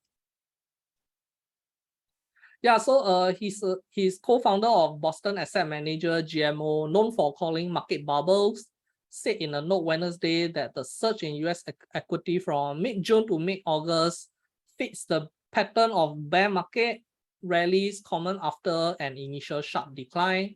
And before the economy truly deteriorate, Grantham 83 sees more trouble ahead because of a dangerous mix of overvalued stocks, bond, and housing, combined with a commodity shock and hawkish from Federal Reserve. Grantham predicted that around the start of the year, that benchmark stock will plunge almost 50% in a historic collapse. 50%. 50% is a lot. So if we look at it at the start of the year, right? Start of the year is here. If we want to do a 50%, it's at the 2020 bottom. It's actually at the 2020 bottom. And in fact, if we drop that much, right, it's gonna break the trend line, I believe. I think it's gonna break this trend line. Yeah, it's gonna break that trend line. But I don't believe it will drop until 50% though. I mean, I don't know how he came up with that number lah. The S&P 500 at one point in June dropped almost 25%. Yeah, correct. So actually in the June bottom was about 25% from the peak lah, before roaring back in the following 2 months. Yet US equity are tumbling, yet again falling on Wednesday for the fourth straight session, with prominent strategists like Morgan Stanley's Mike Wilson among those cautioning investors that the market hasn't hit bottom. You had a typical bear market rally the other day and people were saying, oh, it's the new bull market. That is nonsense. But of course, I just want to let you guys know is that I don't read this kind of stuff and then like I suddenly feel like okay, the stock market is gonna drop like 50% like that. Of course, this is good to read this, but when I read this, right, and I see numbers like 50%, right, what I will do is I will try to understand a bit why 50%. And normally if I can't find any data or numbers or calculation to sort of like prove or explain why is it 50%, right? Then it's like more casual reading lah. But of course, at the back end, there's definitely a lot more work that is being done to determine whether like we are truly bottoming or we are still in a bear market for whatever lah. Okay, so I mean it's good to read, but don't read and then blindly follow, especially when this kind of numbers are being thrown out. And he didn't even really explain why. He just said that overvalued stocks, bond, and housing. So of course, we do know why housing market is currently quite, I would say, bearish at the moment lah, mainly because interest rates are going up. And I believe recently the 30-year mortgage rate also went up even higher already. Previously it was like 5.55, now 5.66 already.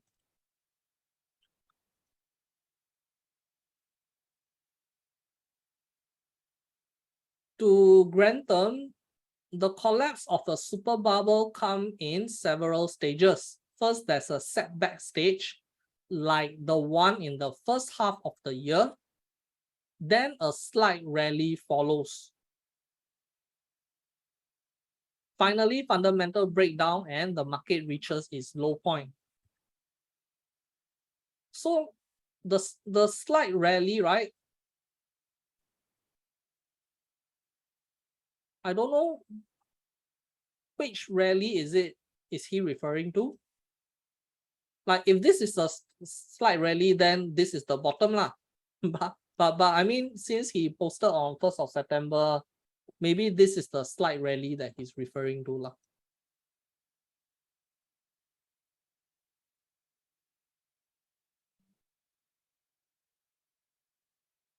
Finally, fundamental breakdown and the market reaches low point. So the thing about all these fundamental breakdown, it is that a lot of the small cap, right? A lot of the small cap counter, all your mama catty counter, your ARC lah. This one, the fundamental breakdown already. This one already breakdown already.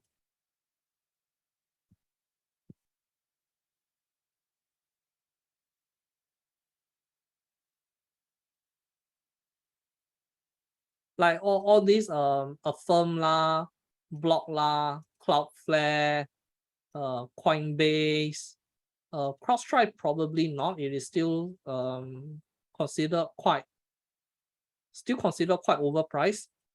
DoorDash, Lemonade, Palantir, Plug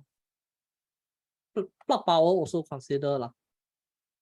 Okay, so Robinhood, Shopify, all these fundamental all die already lah. But all the big cap, the fundamentals are still there, especially Apple. The Apple fundamental is breaking down, but the share price is not breaking down lah. So that's something. That's one issue with Apple's lah. I think Tesla fundamentals somewhat there, but it is still not at the breakdown stage yet. So most likely when he's talking about the fundamental breakdown is all the big cap counters lah. Your Microsoft, Apple, Tesla, all those counter. So Grantham became famous spotting and profiting from bubbles in Japan in the late 1980s. Tech stock at the turn of century, so that's the .com. In housing before 2008 financial crisis, and some of his other bearish prediction over the years have been wrong or at least too early. Let's look at it. I haven't looked at this link yet. This is what? This on June 18, 2020. Jeremy Grantham said US stock market is in a bubble and investing in it is simply playing with fire. I have been completely amazed. Of course, this was definitely the wrong time, the wrong time to say simply playing with fire lah. As we have gone through, June 2020 is like the start of the rally, like the start of the big rally here. It's like right here. It's like right here. So at this stage, he is already saying that stock shouldn't be rallying right now. But I mean, June was the period where Federal Reserve already announced that they are doing QE. The rate gone to zero already. In March, right? Somewhere around in March, there was like a series of emergency Federal Reserve meeting that is coming out.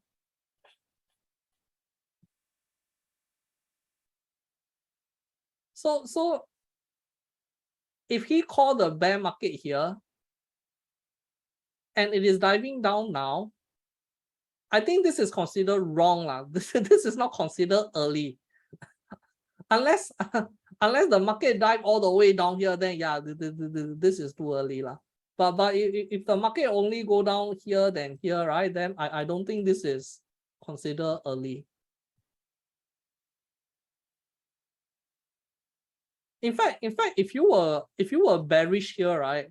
If you were bearish here, you probably lose all the rally of the lifetime. You probably lose all the up counter rallying up left and right.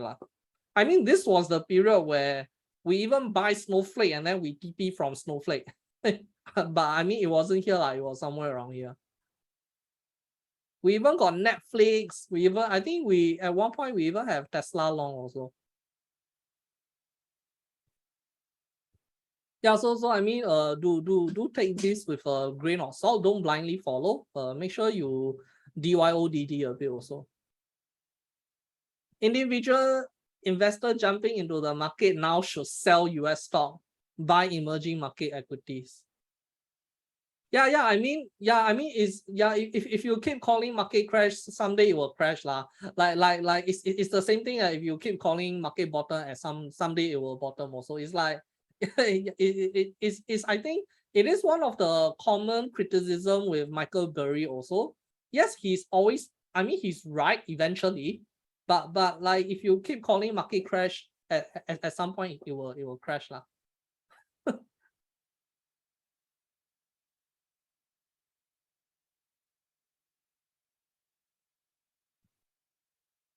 S&P index jumped almost 40% from its March low, even as coronavirus pandemic has damaged almost every sector.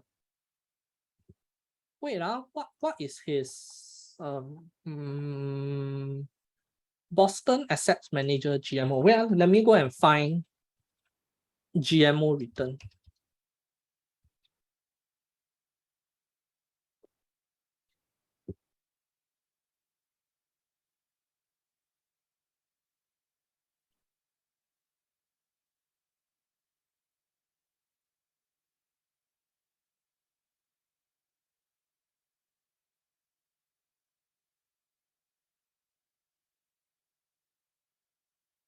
Is there like their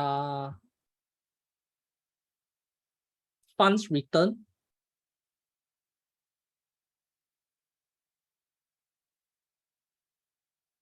Research, investing, GMO, how to invest, investment capability, equities.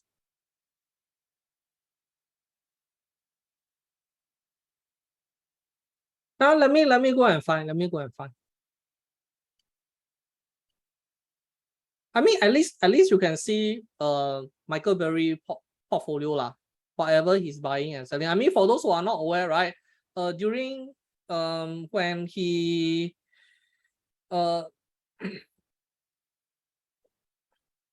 shit, what did I want to say? Oh yeah. At the first of the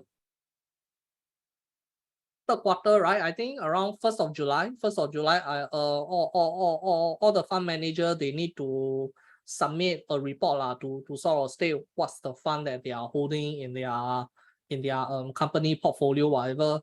So when Michael Burry submitted, right, all these are public data that you can go and access, and I think you can even find what are the stocks that Berkshire is holding. I think currently Berkshire is holding like almost 40% is in Apple, which is ridiculous. Meaning the entire Berkshire Hathaway performance is almost similar to Apple's performance or the S&P 500 performance.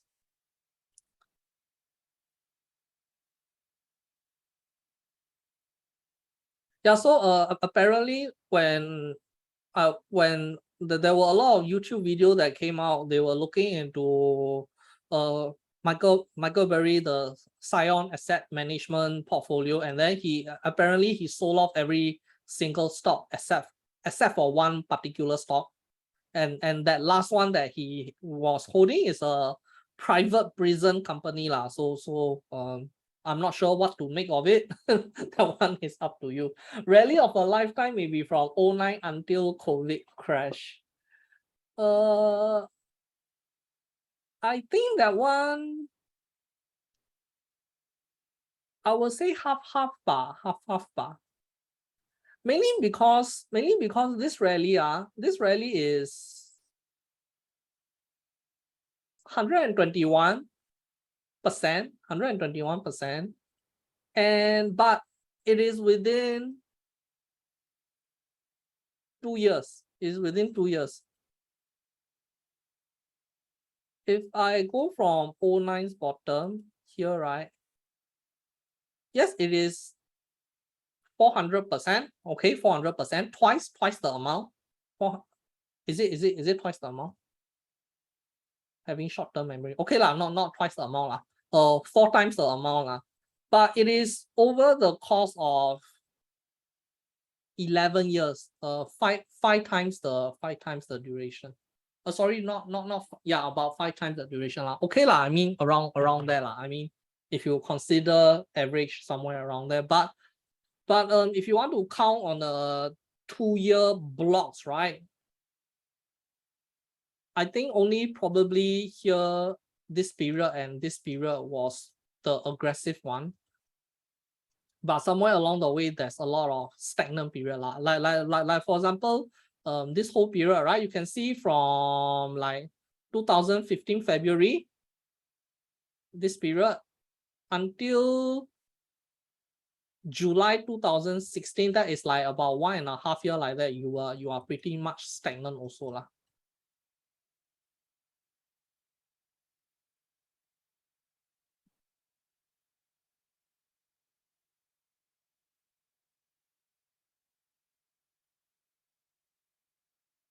But federal fund rate increased in 2015. I think it will first increase back in 2015 here, which is why there was this long sideways period. And then it peaked somewhere around like here. It peaked somewhere around here, and then the market rally here due to the Fed pivot. The market rally here due to Fed pivot. But here, right, it was an actual pivot. The Federal Reserve actually like say, okay, they expect to be cutting the rate soon.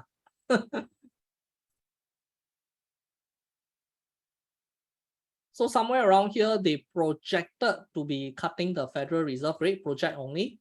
And then the actual rate cut happened somewhere around here. So between here to here, right, the Federal Reserve rate is still the same. It's still the same. It was at 2.5%, but the market rally. And then when the actual cut happened here, it rallied some more, and then COVID-19 happened. This one I remember very clearly. This period, I remember very clearly that it was the first rate hike since 2009, mainly because it was quite a historic moment in a way. I think back then I even made a shirt because there's a lot of people saying stock market gonna crash because Federal Reserve hiking rate for the first time. It's like the same thing. It's like the same thing that we are facing here. It's the same narrative. It's like, oh my god, Federal Reserve hiking rate, we are gonna crash. And then and during this 2015, right? Yes, it did kind of like crash in a way, but not to that extent that we are seeing now, like 13% down. But it was stagnant for very long. It was ding dong for very long. And then I made a t-shirt that says like, oh, we survived the Federal Reserve rate hike. But what you will notice is that after this period, right, July 16 here, the market rally. But when the market rally, the Federal Reserve is still hiking the rate. They are still hiking the rate. It's not like they cut the rate here. So where's the federal fund rate?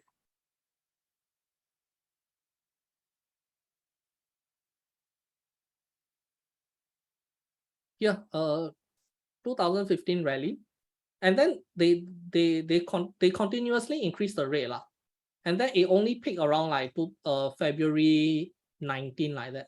So from 2015 to 2019, right, they were consistently increasing all the way to 2.5. So now it's like within 1 year, we shoot up to 2.5 already, which is why they call this front loading. Okay, front loading meaning they are throwing all the big rate hike at the front, and then towards the end, they will slowly do 25 basis point, 25 basis point. But during this period, I believe it was a gradual 25, 25, 25, 25, slowly all the way until 2.5. But back then, right, what you also have to notice is that the amount of QE that happened here, right, is not the amount that we are seeing here. The amount of QE happened here is considered an end bite to whatever happened for whatever that we have here. The QE that happened here was totally ridiculous. M2 supply.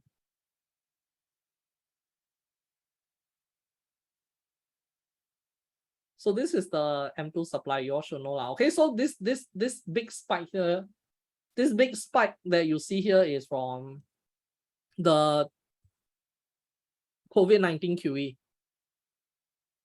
And the 2009 somewhere here is like very gradual, very, very gradual. And then suddenly there's a big spike here. So during this period, right, the inflation wasn't really very bad also. The inflation was actually quite normal.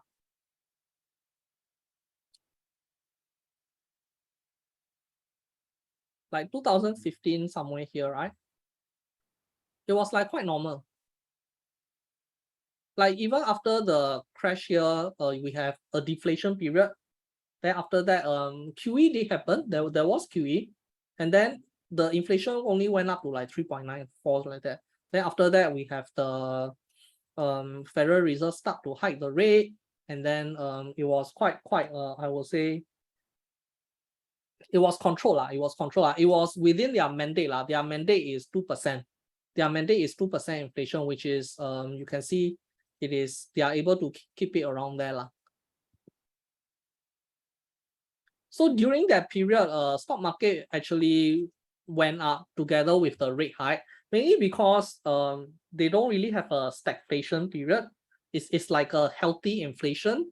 And then and because when the rates are going up, right? The narrative here was that stock market is an inflation hedge.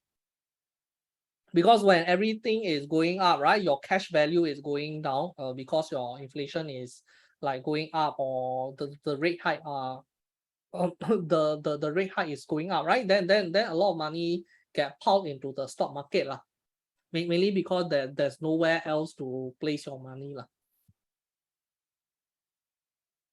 And then during this period, it is different story mainly because we have the inflation at like 8.5, 9.1% like that. So the narrative here and here is totally different. But this is also partly because of too much QE here. There's too much QE here. We are close to 11 already. Let's take a look at whatever the Wall Street Bets folks are doing.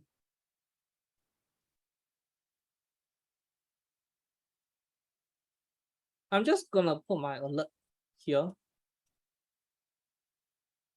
just to ensure that like I will be notified if the price goes until there. Excuse me.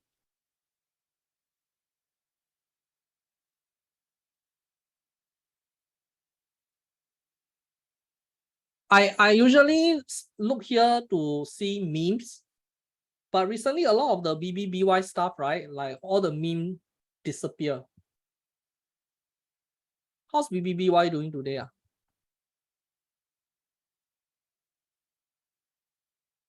Natural gas going down.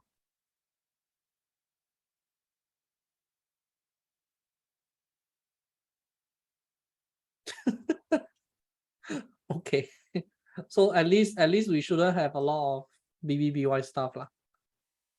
Lost money on AMC, BBBY, GME, and other. This may be for you. Tools for modern apes. Multiple bag holders. Wife going to kill me.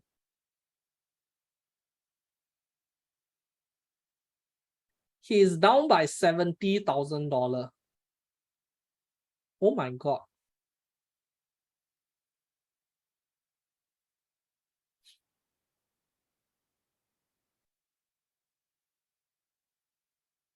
It was never about fundamentals. It was never about RC. It was never about investment. It was never about regular asset show.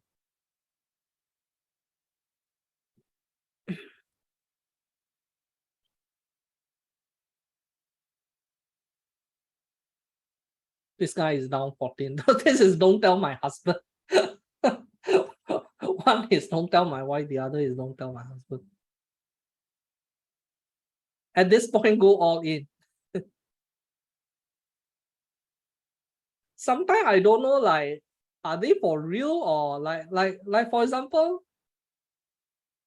if someone is losing this much, right? You wouldn't advise them to go all in. So sometimes I cannot fathom whether is it the culture of this particular community, or are people trolling, or what? but then right, if I am in this situation, if my portfolio is down 87%, right, and I'm left with $1,900, I'll probably just throw this $1,900 into some high risk option also I will definitely go all in because if I get lucky, I can turn this $2,000 into $20,000-$30,000 from options alone. So yeah, I guess it does make sense at this point. Just go all in.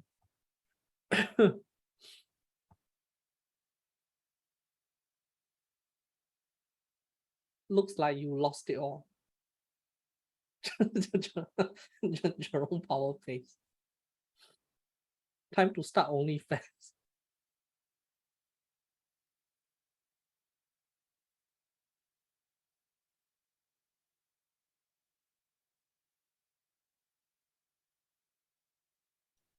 Excuse me, are you all in a cult? We're not a cult. We just worship a single stock with no future on the sheer hope of a squeeze, no matter what negative news arise. This is it.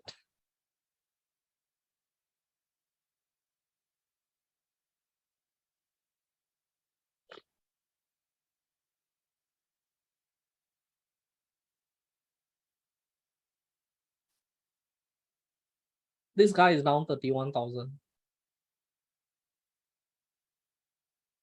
But you know the thing with like current modern day brokerages are, I think Robinhood does this also, is that they allow you to use credit card to top up your account, which is like, I think is very, I don't know, very dangerous and immoral also. In fact, last time I used to have a MT4 brokerage with Brightwind. Brightwind is a very small New Zealand brokerage, which last time when I was first starting out, like share trade, all this, right? I was working with them. But their model is like you know those eToro like that, copy trading. And then when I was looking at all those people on their copy trading, right? Those with so-called the verified account, like live account. I was looking through some of the copy trading data lah, and all those people, they have like 99% winning rate, all those kind of stuff, right? I mean, nobody can have 99% winning rate lah, unless you are holding all the losses, but you refuse to take the loss. You are just back holding all the losses lah. And then it's like they constantly promote people to copy trade also. So if there is someone that is like sort of manipulating their account performance just to show that they have very good accounts, and then if you look at that account on a surface level and see, wow, this guy have 99% winning rate, and then you go and copy trade that person, right? Then most likely you're gonna lose a lot of money. But that brokerage also, it allows you to top up your account with credit cards, which I find very not safe lah, and something that should not be promoted. Unlike Tiger, I believe you can only do bank transfer, cash. But I believe most CFD brokerages, they allow, especially the smaller one, because they are like smaller brokerages, they are really they need the business lah, so they allow that kind of stuff.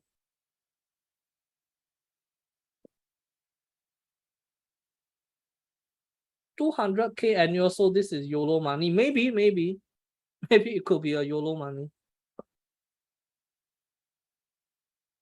But I can tell you, I think those people in US are, even if they are earning 200K per year, right? Most of them are still living on a paycheck to paycheck style.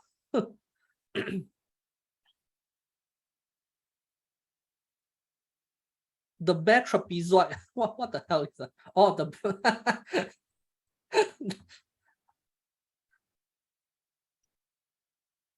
and the worst thing about this kind of copy trading brokerages, right? They have this IB like introducing broker, where if you introduce someone to the brokerage, right, then you get a cut of their commission. So if I introduce you to this brokerage, and when you trade, right, whatever commission that you provide to the brokerage, I will get a cut. So it kind of like offers a very in a way a very like a MLM like that lah. Like the more people you gather, the more money you earn lah.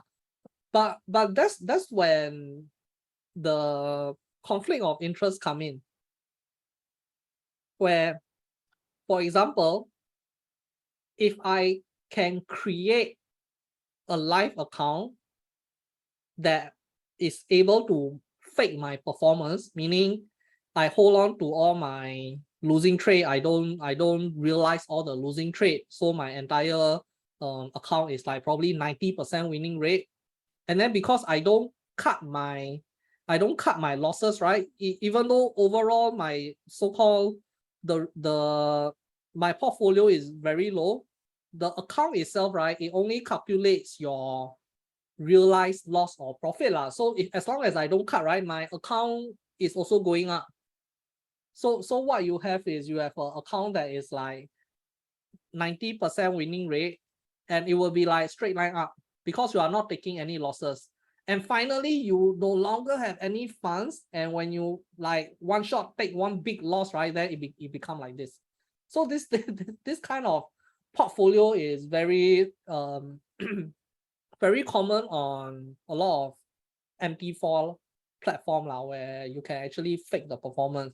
But here's the more tricky immoral part comes in lah. So let's say if I can fake a portfolio performance that is going up, and then on your account, right, it says like live, and then this person have like the 300% return, and then 90% winning rate,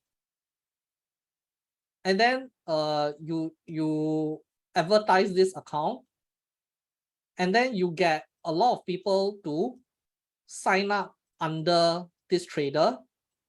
1, 2, 3, you have 3, 4, and then you tell all these people that, hey, you don't even need to trade, you follow me. But because all these people are signing up under this trader, right, whatever commission that they create, you also earn.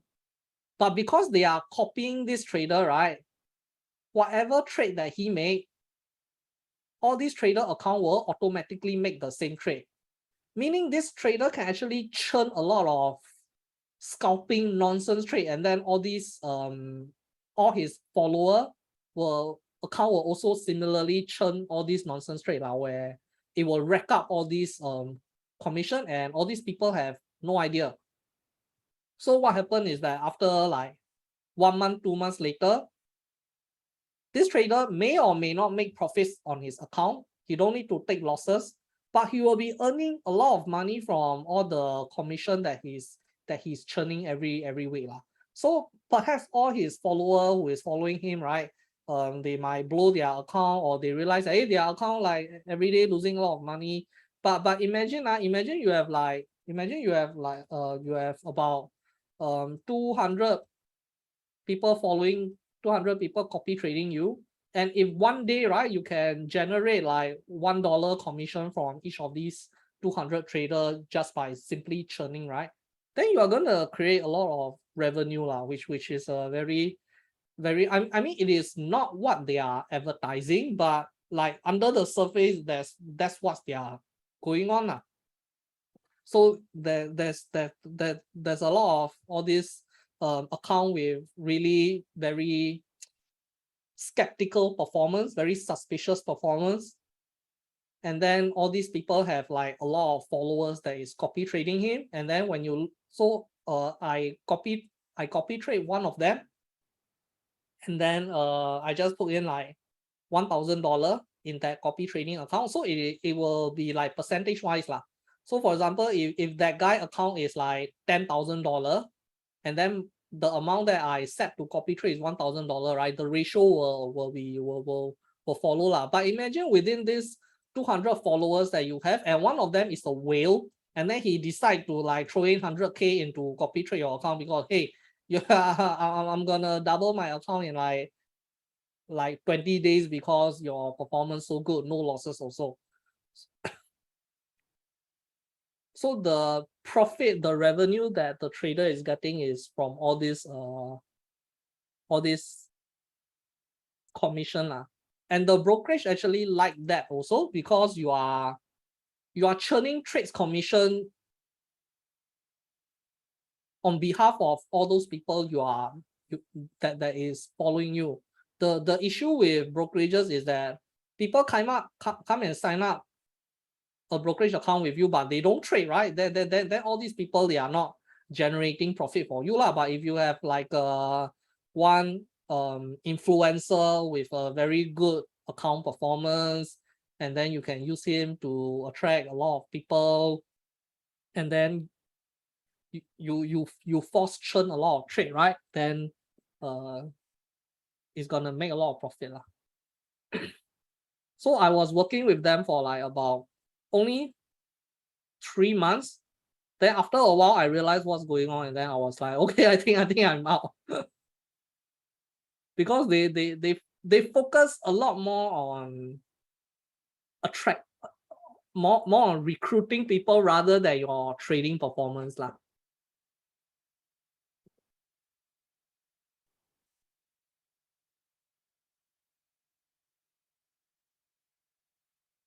During that period, I was sharing quite actively on Facebook. So back then, I mean, I don't have like 20,000-30,000 followers, but it was like, I mean, I do have like maybe 200-300 people within a Facebook group or what.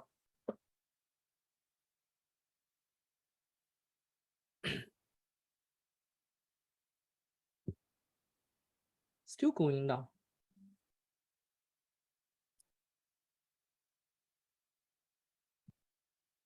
Okay, I guess that's it for today. We shall see how the market perform like throughout the night, and then we will do a proper session tomorrow. So once again, right, if you feel that you want to let go TP your Facebook and then let your Google run, that is perfectly viable.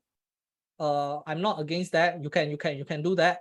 I mean, it does seems like a very I don't know. It seems like it's going up, but personally for me, I'm not gonna do that lah. It's truly up to you lah. Okay, so that is the flexibility of having a spread trade lah, because you definitely will profit from your Facebook already. And whatever amount that Google goes up, right? Even if your Google is still in the red towards the end, whatever amount that it can recover, it is contributed to your profits lah. Okay, so that's the kind of thing that spread trade allows you to do. It allows you to be flexible, and then if let's say market suddenly become bear, maybe like next week or 2 weeks later, before the CPI data come out, you see one red candle coming in, or maybe Google go up until here, and then you start to see bear candle coming. You can throw in another spread trade again. You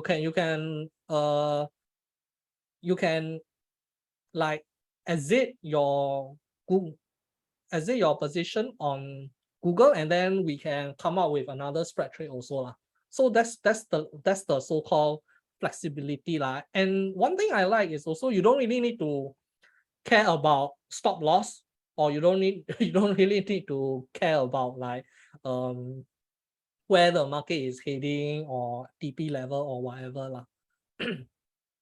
Of course, let's say you exit your Facebook, and then you see that Google towards the end of the day come down, right? Then of course on Monday you may want to exit Google also lah. At least you cut your loss, and then you're probably not gonna lose a lot of money also lah. At least you manage to maintain that equilibrium lah.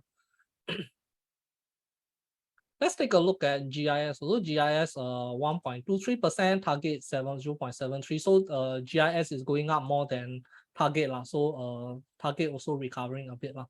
So I think this spread is fine.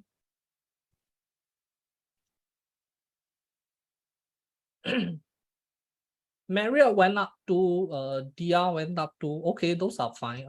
Louisiana went up by quite a bit. I think this is one of the counter that we are in quite a good profit. So still can hold. I think the rest are Big Sporting Good actually went up quite aggressive. Okay, we shall take a look at all these tomorrow, and we see whether if we can throw any spread trade to counteract all this or not lah. Okay, guys, so that will be all for today. See you guys tomorrow.